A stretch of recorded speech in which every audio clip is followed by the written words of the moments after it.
on the screen is Interglobe Aviation or Indigo's first quarter fiscal year 2026 conference call or the earnings conference call. If you don't know what a conference call is, basically to announce a company's latest financial results or the latest developments of a company, what is going on, what happened in the latest quarter, what is management's opinion on the future of the company, all of that they say on this con call or this meeting. So management holds a meeting, tell it or inform its shareholders what is actually happening in the company, the reasons for its latest results and all that. And all shareholders are allowed to come. They are invited on this meeting, and shareholders can ask their questions about the company, and management will then answer those questions. So this is what is called a conference call. These are very important. So we first move to this con call, page 3. Okay, third page of this con call. Fine. Moving down, moving down, moving down. Okay. So the future paragraphs that we are going to read, the first few paragraphs is going to explain why growth, revenue growth and profit growth was so slow this quarter. So Interglobe Aviation's latest, that is quarter one, fiscal year 2026, revenue growth and profit growth year on year, that is compared to 12 months back, was very slow. It was like 4 to 5%, which is unusual because Indigo usually grows its revenue at like 10, 15, double digits, high double digits growth. So this is what is said by the management. The later half of April this year was marked by a devastating terrorist attack in Pahalgam, leading to the tragic loss and disruption in flights and demands, specifically for the Srinagar routes. This was followed by Pakistan airspace restrictions, which led to increased block times on certain Western international corridors from North Indian airports, impacting more than 30 daily flights. It also led to cancellation of flights to Almaty and Tashkent. Okay, so there was a devastating terrorist attack in Pahalgam, which led to disruption of flights and demands. Then there was Pakistan airspace restrictions, which led to cancellation of flights to Almaty and Tashkent and impacted more than 30 daily flights. So more the number of flights which are cancelled, more the number of flights which are impacted, less will be the revenue for Indigo. Because of course, its revenue depends on how many passengers it can fly. So because of controversies like the terrorist attacks, because of these airspace restrictions, demand was affected, airline demand, and there were cancellation of flights, and flights were affected. Many flights were affected. This was one reason. Then, moving on to the next reason, as we move to May, as we move to May, no TAMs were issued during the first week, leading to the cancellation of around 170 daily flights across 10 airports for more than a week. Now, I don't know what no TAMs are, but it seems these seems to be government enforcement basically. Something mandatory, something enforced by the government, legal. So no TAMs were issued, which led to the cancellation of around 170 daily flights across 10 airports during the first week of May. For more than a week, in the first week of May, no TAMs were issued, led to cancellation of 170 daily flights. For more than a week, 170 daily flights were impacted, which is bad for Indigo. Again, flights are cancelled. So what happens? Less revenue because less people are flying. Then in June, things were looking up. In June, as the booking trends and passenger cancellations were beginning to normalize, they had a tragic Air India 171 accident. This led to caution in travel sentiment, particularly on the international side. And conflict in the Middle East region led to airspace closures from mid June, which in turn led to cancellation of 100 flights over a period of 2 days.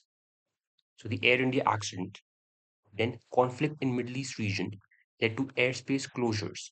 So even more flight cancellations particularly on the international side. So basically, there were a ton of flight cancellations because of number of external factors, geopolitical tensions, all these factors not under Indigo's control. So they couldn't do anything about it, and that's what led to slower revenue growth. But here's a shining light here. During this period, where the industry passengers grew by around 6%, Indigo served more than 31 million customers, reflecting a solid growth of 12% compared to the same period last year. So, industry growth in terms of total passengers flown was only 6%, but Indigo grew by 12%. So, they doubled, what can you say, industry's growth. So, a double digit growth during a turbulent quarter speaks volumes about the strength of our network and relevance of our offering. All right. So even during a tough time, such a tough time, Indigo still did so well. So moving on, we have page 5 of the same con call. Okay. Now here it says there's a particular term being introduced. Let me make myself smaller. Let me zoom in. Domestic stretch product. Now what is this stretch product? Indigo's stretch product refers to Indigo's premium cabin experience, essentially their version of business class. Okay, this is their business class, the premium segment. And more premium segment is better for the business because premium essentially means more expensive things, introduce more comfort and more profit margins for Indigo, basically. Okay, yes, all right. So, in addition to their domestic stretch product, so the domestic premium cabins, the business class, the premium flights. So the addition to their domestic products, stretch products, which is currently available across 5 domestic routes. We took a significant step in March 2025 by introducing stretch, which is also international, on the Delhi Bangkok route. So they introduced their premium product, stretch product, on the Delhi Bangkok route. Then Since the beginning of July, since the beginning of July, they have begun a phased rollout of stretch product. They're introducing stretch products across all frequencies to Bangkok, Singapore, Dubai, and Phuket from Delhi and Mumbai. So stretch products that stretch the premium flights. Now they can go from Delhi, Mumbai, all the way to Bangkok, Singapore, Dubai, and Phuket. They're expanding this stretch product, which is good. Good thing. Moving on, we have They said, Indigo's management said, that their existing partnership with KLM has become reciprocal.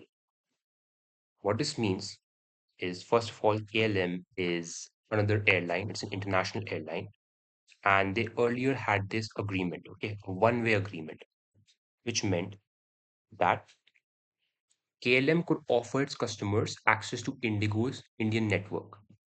So KLM's customers, right? They would access Indigo's flights, Indigo's Indian network. KLM can sell seats on Indigo's flights.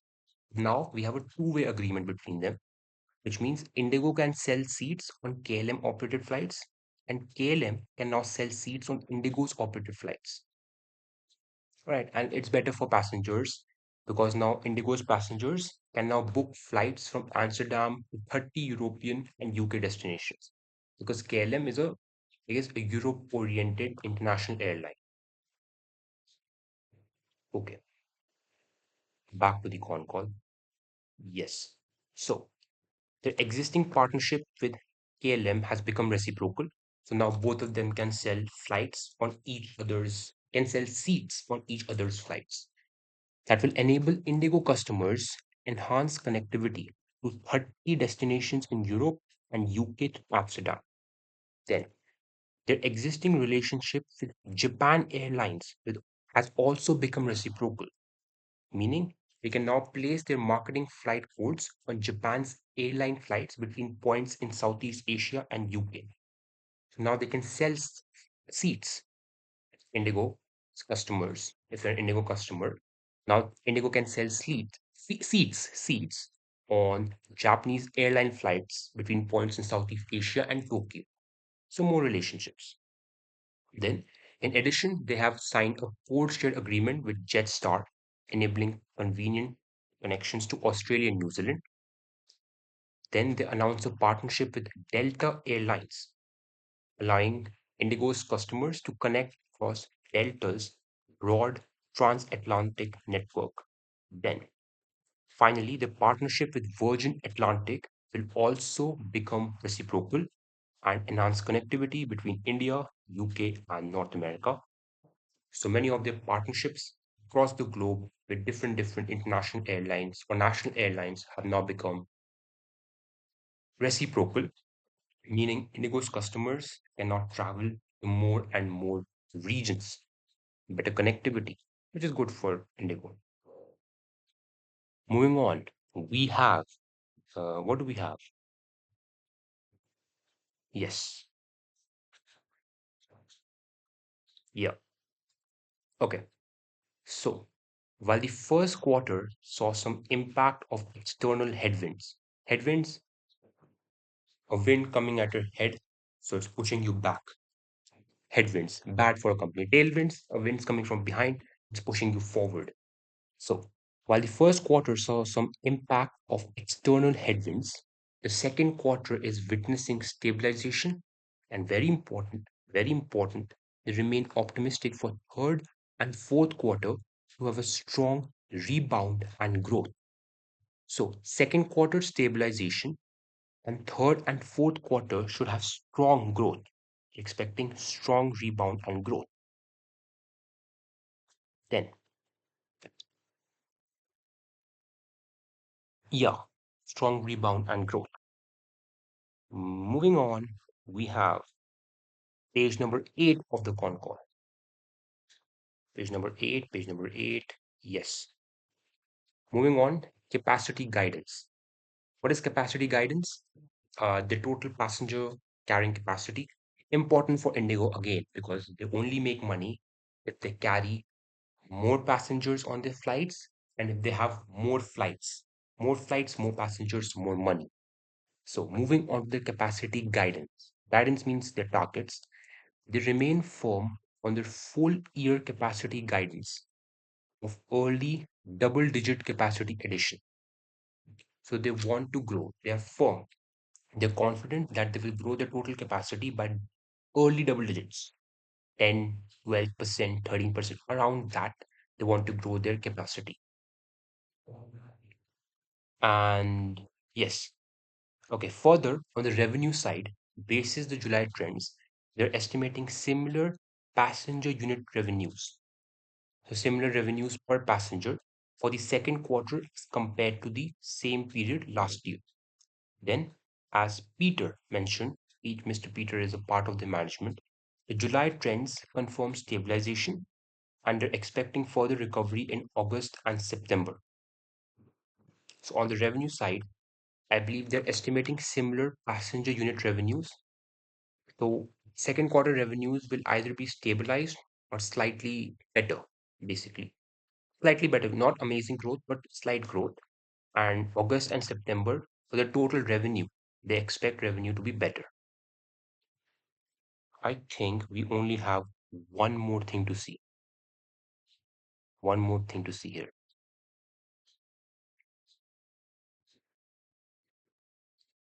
One more thing that has been marked. Oh, oh, nothing has been marked here. Hold up. Uh, revenue side, quarter two, quarter two. Oh, I guess that's it. Yeah, I think that's it. That's all I needed to say. Yeah, so everything has been mentioned already. Fine. Fine. Uh, okay. All right. Hmm. Fine. Fine, I guess that's it. That's all to say.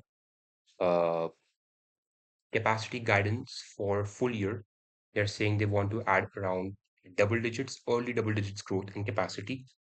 For second quarter, that will be in the single digits capacity growth, and they expect rebounds to occur in August, September. So, third quarter, fourth quarter of this year, they expect rebounds, meaning better, way better revenue growth when compared to the 12 months back. And this quarter was specifically impacted by a lot of external factors not under Indigo's control. And I believe their margins remain intact. So that's it. Have a nice day.